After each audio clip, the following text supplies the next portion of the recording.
ஒரு சரித்திர முக்கியத்துவம் வாய்ந்த ஒரு ஆலயத்துக்கு முன்னால் நின்று உங்களோடு பேசி கொண்டிருக்கிறேன்.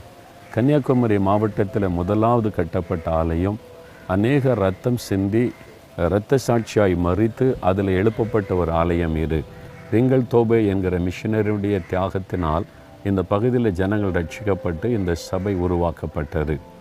இந்த மயிலாடி என்கிற இடம் கன்னியாகுமரி மாவட்டத்தில் மகராசன் என்கிற ஒரு ஐயா, அவர் இந்து மார்க்கத்தை சார்ந்தவர், ரொம்ப பக்தி உள்ளவர். அவரும் அவருடைய சகோதரனும் தஞ்சாவூர்லேருந்து இந்த தேசத்தில் இந்த மயிலாடியில் குடியிருந்தாங்க.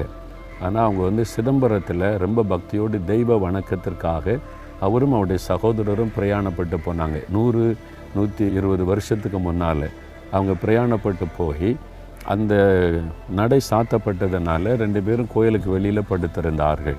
அப்பொழுது இயேசு அவருக்கு பிரத்யட்சமாக தரிசனமாகி, நீ தெய்வத்தை தேடி வந்தியா, நீ போக வேண்டிய இடம் வேறு இடம் என்று தஞ்சாவூருக்கு போகும்படி கைடன்ஸ் கொடுத்ததுனால அந்த 2 பேரும் தஞ்சாவூரில் என்ன இருக்குன்னு போனபோது அங்கே ஒரு ஆலயத்தில் ஒரு கிறிஸ்தவ மிஷினரி அழகாய் தமிழிலே பிரசங்கம் பண்ணி கொண்டிருந்தார். அவருடைய பிரசங்கத்தை கேட்டபோது இயேசு கிறிஸ்துவை பற்றி, அவர் கொடுக்குற சமாதானத்தை பற்றி பிரசங்கம் பண்ணின போது, நம்ம தேடிக்கொண்டிருக்கிற தெய்வம் இவர்தான் என்று அறிந்து கொண்டு அந்த மிஷினரி மூலமாக, கோலை மூலமாக இயேசுவை அவங்க ஏற்றுக்கொண்டு ரட்சிக்கப்பட்டு அவங்க கொடுத்த புதிய ஏற்பாட்டோடு ஊருக்கு திரும்பினார்கள்.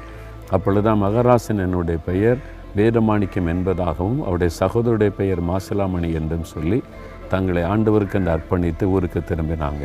ஊரில் மக்கள்லாம் காத்திருந்தா, புண்ணியஸ்தெல்லாம் போயிட்டு வந்தீங்களே, பிரசாதம் எங்கன்னு கேட்டபோது புதிய ஏற்பாட்டை அவன் எடுத்து கொடுத்து, இதில் சொல்லப்பட்டிருக்கிற இயேசு மெய்யான ஆண்டவர் என்பதை அறிந்து கொண்டேன் என்று சொல்லி இந்த ஊரில் அவங்க மூலமாக தான் சுவிசேஷம் பரவி நிறைய பேர் இயேசுவை ஏற்றுக்கொண்டார்கள். இந்த மக்களுக்கு இயேசுவை தெளிவாய் சொல்ல வேண்டும் என்று சொல்லி இவர்கள் புறப்பட்டு போய் ரிங்கல் தோபே மிஷினரி அங்கேருந்து தரங்கம்பாடியிலிருந்து அழைத்து கொண்டு வந்தாங்க. அவர் இங்கே 10 வருடம் 1806 1816 வரைக்கும் இந்த இடத்துல அவர் 10 வருஷம் தங்கியிருந்த ஊழியம் செய்து அதன் மூலமாக நிறைய ஆத்மாக்கள் ரட்சிக்கப்பட்டிருக்கிறாங்க. அதனால் இந்த ஆலயம், ரிங்கல் தோபே ஆலயம், சரித்திர முக்கியத்துவம் வாய்ந்த ஒரு ஆலயம் இது. இதில் நின்று கொண்டு உங்களோடு பேசுவது எனக்கு ஒரு அதிக சந்தோஷம். என்ன, ஒரு பெரிய பரிசுத்தவன் தியாகத்தோடு தங்கியிருந்த ஊழியம் செய்த ஒரு இடம்.